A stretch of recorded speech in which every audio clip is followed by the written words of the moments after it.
Hello, and welcome to another episode of Life Forces Podcast. I'm your host, Bianca Giulioni, and today I want to share with you my hot takes on astrology. Not to be spicy for the sake of spicy, but to also just share with you my approach to astrology, the types of astrology I've studied, all that great stuff, so that you better understand my own approach, because I think that's important when connecting with someone you may or may not want to work with, right? So before I get into that, I want to remind you that the beta round for my one-on-one coaching program, Reclaim, Activate, Flow, is wrapping up very soon. Depending on when you're listening to this, there may not even be any spots left, but you can check out the information in the show notes, in the description, check out the link there. You can DM me on Instagram at Life Forces Inc. with any questions. And there's also a 3-part series on Reclaim, Activate, Flow. Some of the previous episodes, like most recent episodes, you'll see there. So you can learn about each step of the process, what it entails. But essentially the whole container is really about activating your purpose. So reclaiming kind of what's already yours, you know, what we can see in your birth chart in terms of astrology, in terms of human design, activating that energy through different practices and methods, and then being able to get into flow when it comes to your daily life with what I like to call body alchemy, which has a lot to do with just syncing yourself up to different natural rhythms that you're already a part of, whether you realize it or not. So yeah, if you're interested in that, check out the show notes, the links below, voila. And I hope to see some of you in there. Okay, so let's get into my hot takes on astrology. So first of all, I want to talk to you about the type of astrology I practice, which is generally Western astrology, right? It's not Vedic, which is the type of astrology that's practiced widely in India. It's not Chinese. It's not anything else. It is very much in the Western tradition. And then because of the studies I did with my teacher, Georgia Pecora, who's been on this podcast, I think she's around like episode 16 or something like this. Great, fun episode. I have also very much learned psychological and evolutionary astrology. So, I mean, psychological is just what it kind of sounds like, combining psychology and astrology. So understanding our natural talents and proclivities based on the birth chart, but also patterns and conditioning that we might have got from parents, family, ancestors, things like that. And it gives us a very deep understanding of who we are and also an appreciation for other people beyond just, I'm a Cancer, I'm so sensitive, or whatever it might be. And then in terms of evolutionary astrology is seeing the birth chart as really a map of the soul's evolution. So a lot of it is looking at the north and south nodes, which I'm obsessed with, which I use so much with clients and will be a big part of Reclaim, Activate, Flow. That's a big part of who I am as an astrologer. And with Georgia, I learned about transits more in depth. I learned relationship astrology, which has to do with like synastry and comparing people's charts together. And then also, I forget what the course was called, but it was very much like evolutionary astrology, like more of an intermediate thing, doing a lot with the nodes, for example. And yeah, in terms of my astrology, I am all about depth and detail. That is how I roll. And I do write horoscopes, but I try to make them as specific and spot on as possible. I'm going to talk about that more a little later. The first hot take I have is that most astrology apps suck, and I don't really recommend any of them to clients, to friends, to anything. And it's actually been a while since I've used any myself. And I mean, maybe this is partially because I'm writing horoscopes, I'm dealing with mundane astrology or like day-to-day astrology anyway. So I don't really feel the need to have another thing telling me that if I'm already getting into it. But the thing is, okay, so CoStar, for example, I probably have the biggest beef with CoStar because it uses AI and it always has, right? And I just have a lot of ethical issues with AI, as I brought up again and again. I'm probably going to talk about again and again as we go through this Pluto and Aquarius time, for example. And, you know, it received like $15 million worth of funding in 2021. Not to say that like a company that gets funding is inherently bad. Of course not. But to me, it makes it more of a technology company, in my opinion, versus astrologers delivering a very specific service. You know, it's like an app and it's social and it's whatever. So it can definitely be a lot of fun. It's nice that you can, you know, see other people's charts or whatever. But like one thing that's interesting is it uses a house system that, in my opinion, isn't as common as other house systems. So house systems are like when you're looking at the circle of your chart, like how each house is divided. There are like many different methods, but there are some that are more common with others. So they use porphyry, I think that's how you pronounce it. Whereas like most astrologers will use whole sign. For example, Chani does whole sign, so her app is all having to do with whole sign houses. And Placidus is also very common. That's what I use with clients one-on-one.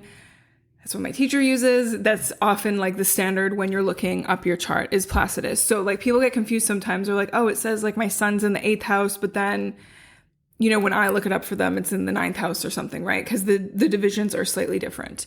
I mean, that's fine. I just think it's good to know, and not everyone digs that much. And I mean, you don't necessarily need to just enjoy astrology on this level. But I've always had an issue with the fact that they use AI. Like, yes, they have real live astrologers working for them, but they've always used those kind of models in delivering the information to people, which I personally don't agree with. But that's just me. Then, for example, there's like the pattern, which is not bad, but when I first was looking at it and interested in it, it would have descriptions for things and be like, okay, you're going through this right now. And the descriptions would really resonate. So I have to give it to them. I don't know if they're using AI now, but anyway, they were pretty good descriptions.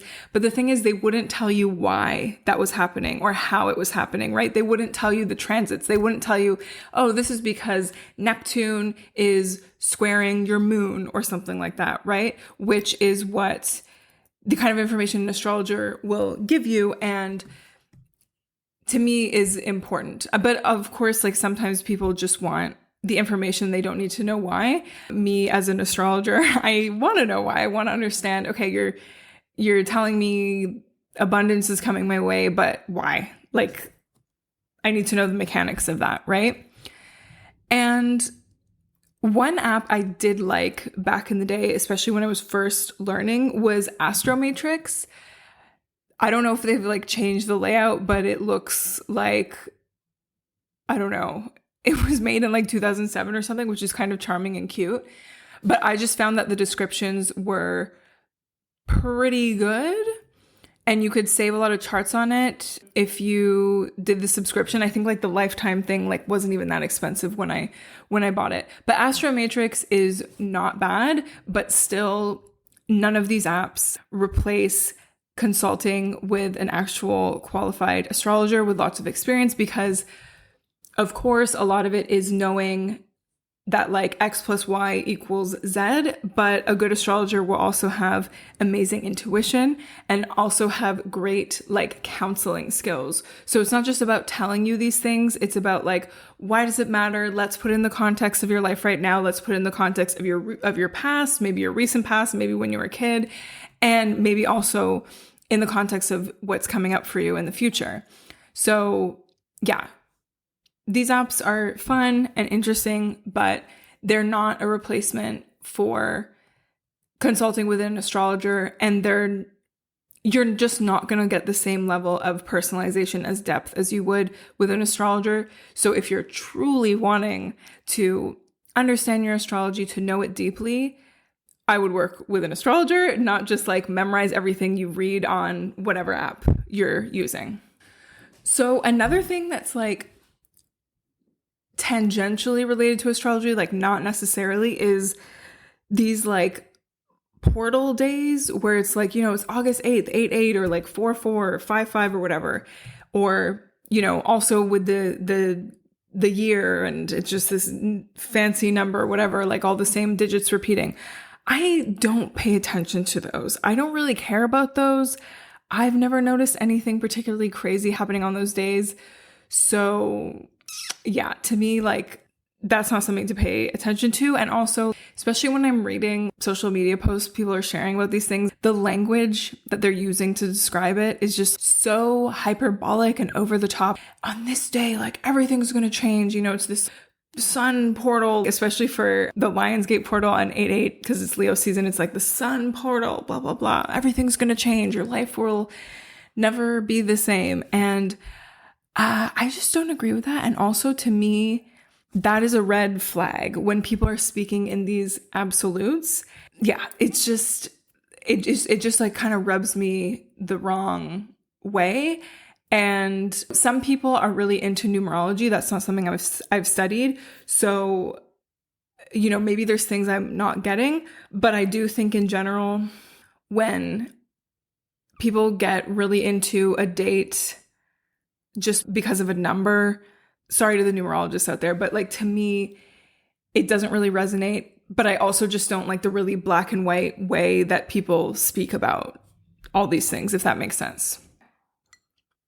So my next hot take is that I do not like generalized readings and things like this, especially on platforms like TikTok. Of course, I'm going to be totally biased and exclude my horoscopes that I write for Ora Collective and my cosmic insights for conscious business that I write for Leaveli, because I also don't try to pretend those are like a replacement for fully understanding your birth chart, and they're also related to more specific things. But anyway, so for example, you know, I see these videos on TikTok that are just like, the career you should have based on your moon sign, how to make money based on your Venus sign. Okay, to me, this is like gateway astrology. It's like level 1 or 2. And I'm not trying to say that what I do or what other astrologers do is better or different or worse or whatever. Well, it's different for sure, but you get what I'm trying to say. I'm not trying to like put myself on a different level or a pedestal or whatever. You know, we need information at different levels depending on kind of where we're at. But I don't know how useful this information is to actually apply to your life in a specific way, right? Because, for example, we also need to take into account, okay, you might have a Libra moon in your chart, but what else is going on? Maybe you don't actually have a lot of air energy in your chart. Maybe you have more water energy. And maybe you need to do something that, you know, plays on your strengths of sensitivity and possible creativity. Also, like, how is that moon aspected, right? How is it interacting with the different planets in your chart? We need to know that too, if we really want to be able to apply it to our actual lives. And, you know, same thing for Venus sign. Like, it can be like, okay, you have, I don't know, Venus in Leo, so you should do something creative and be out there. Cool. Like, that's not terrible advice. But again, I would want to see, like, what is the Venus doing with other planets out there, right? And the rest of the chart and stuff like that. And so when it comes to horoscopes, I kind of consider them a gateway drug almost. You know, they're a nice little way to check in, to get an overview of what's happening, to get a generalized look at what's happening for you in a given day or month or whatever. But again, you're not getting the same level and depth and detail of information as you would if you really understood your personal natal chart and how things might interact with that. When I have clients and we kind of look at what's coming up for you the next few months, the next year, it's really helpful because it kind of reaffirms what makes actual sense to focus on and what might just be a little bit of a waste of your time, you know? But horoscopes can be very fun, but you know, the people that say like, oh, astrology isn't real because I read the horoscope in the newspaper and it doesn't apply to me. It's like, okay, because they have to be a certain degree of general, but they're still describing the energies that are there for a given sign. And when it comes to horoscopes, I recommend you read your rising sign. You can also consider your sun sign too, but like prioritize the rising sign because you're likely going to vibe with that more than if you're just reading for your sun sign. The next thing that is a hot take here is this idea of trusting your own timeline, because again, there could be a big astrological event, Mars conjunct Uranus, Jupiter conjunct Uranus, whatever. Like, I'm talking about a couple things that are coming up or have happened this year, for example.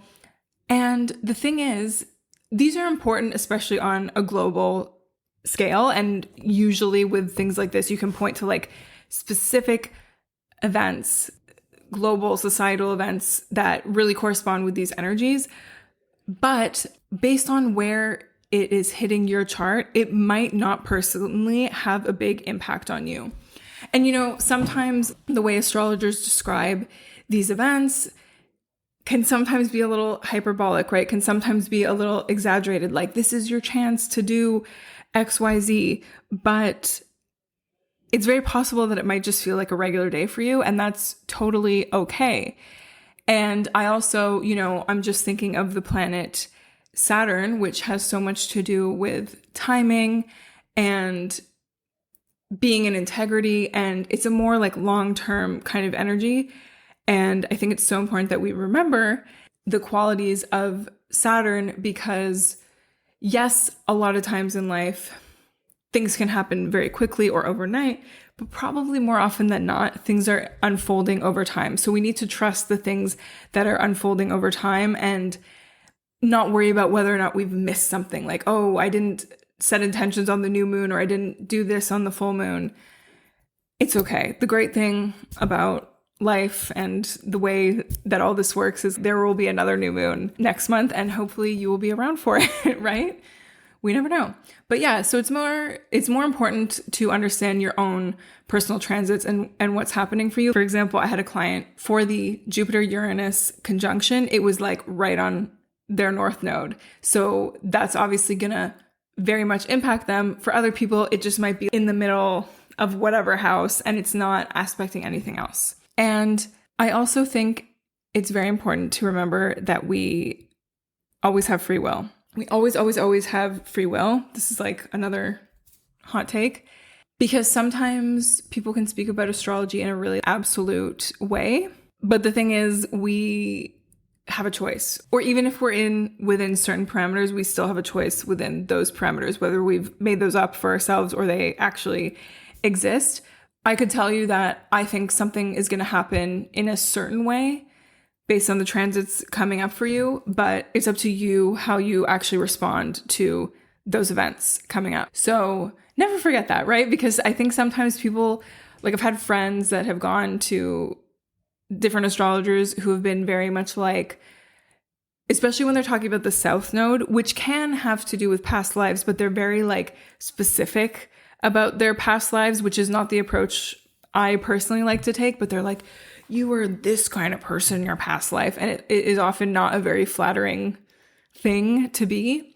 So I think it is important to remember that you have the power to choose, that, maybe there's certain patterns or tendencies embedded in your chart, but it's not like you can't overcome them or use them in a different way that actually benefits you rather than sabotages you or something like this, right? So basically, the moral of the story here is the more specific you get with astrology and with other modalities too, the more you can actually apply it all to your life in a way that will actually be effective. That's what I'm all about. I'm not just about like knowing you're a Scorpio moon or knowing that your north node is in Aquarius. Like, that's very important, but it's like, okay, how do I actually use this? I want you to actually use it, right? I want to tell you about what's coming up for you so that you can plan things accordingly, so you know where to use your energy, so you're not wasting time, wasting precious resources that you have and things like that. And I guess another hot take I have is that as much as I love astrology, it is not the be all end all to everything. There are other ways to understand yourself, to examine yourself. Honestly, like, you don't even necessarily need to know about your astrology if it's like not something that's pulling at you. And there are other ways that you can get aligned with your purpose or with whatever, or understand different parts of yourself. I think it's good to be open to different things. And I think it's good to not just subscribe to one way of thinking about yourself or about the world. I think it's good to remain open-minded and to be okay with your opinion or your mind changing about things. I think that's healthy. I think that's very healthy. But of course, I do think astrology is an amazing way to know yourself better. I remember like the first proper astrology reading I had, my mind was blown. And because at the time I hadn't realized how Virgo I was, even though I'm a Cancer sun and Aquarius rising, but I have my moon and Venus in Virgo. And then I also have a 6th house stellium, meaning I have 3 or more planets in my 6th house, which is kind of related to Virgo energy. And then I also have a few things in my 7th house, which is very Libra. And I was like, oh, that makes sense, because I kind of identify in some ways with this Libra vibe and then definitely with this Virgo vibe, right? I'm just like, why am I such a perfectionist about things? And getting that really made a huge difference in understanding myself, and also like having compassion for yourself too, and having compassion for others. It's just like, wow, we are truly all so different, and that is cool. But not everyone's going to think the same or do the same kind of things that we do, because we're all built pretty differently. So if you are interested in going in deeper in any of this, I highly recommend Reclaim, Activate, Flow. If you miss the beta round, no worries. You can join the program. I'm definitely offering it at least for the next few months, and I'm very excited about it. And yeah, thank you as always for being here. I love sharing all of this with you, and always appreciate any feedback. There's actually an option, if you go to the link in the show notes or description, to text me or also submit a question to be answered on the podcast. And rating and reviewing helps so much. Sharing it on your Instagram stories, sharing it with friends helps immensely. And I think I've got at least 1, maybe 2 episodes left of this season, and then I'm going to take a little break for part of the summer, but I will be back. I love you guys so much. I hope you're enjoying your summer, your Cancer season, and I'll see you soon.